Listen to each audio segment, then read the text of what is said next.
দক্ষিণ কোরিয়ার বিমানবন্দরে অবতরণের সময় রানওয়েতে ছিটকে পড়ে একটি যাত্রীবাহী বিমান বিধ্বস্ত হয়েছে। বিমানটিতে থাকা ১৮১ আরোহীর মধ্যে ১৭৯ জন নিহত হয়েছেন। রোববার ২৯ ডিসেম্বর ভোরে মুয়ান আন্তর্জাতিক বিমানবন্দরে এই দুর্ঘটনা ঘটে। সংবাদ মাধ্যমটি জানায়, এদিন ভোরে দুর্ঘটনার সময় জেজু এয়ারের বিমানটিতে ১৭৫ জন যাত্রী ও ৬ জন ক্রু ছিলেন। এটি থাইল্যান্ড থেকে এসে মুয়ান আন্তর্জাতিক বিমানবন্দরে অবতরণের সময় ছিটকে পড়ে বিধ্বস্ত হয়। তাদের মধ্যে মাত্র ২ জনকে জীবিত উদ্ধার করা গেছে। তাদের মধ্যে একজন যাত্রী ও একজন ক্রু সদস্য।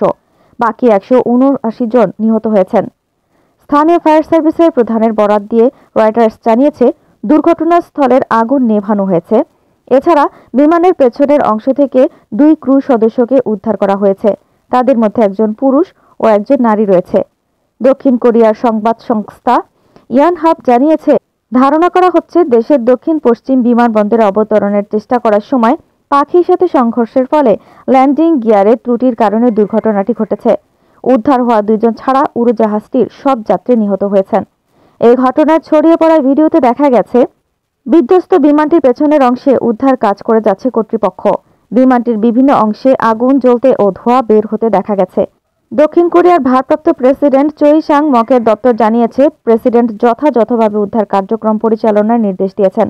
গত শুক্রবার চোই সাং মক দেশের অন্তর্বর্তী নেতা হিসেবে দায়িত্ব নিয়েছেন। এরকম আরও অনেক ভিডিও পেতে নিউজ এক্সপোজার টিভির সাথেই থাকুন।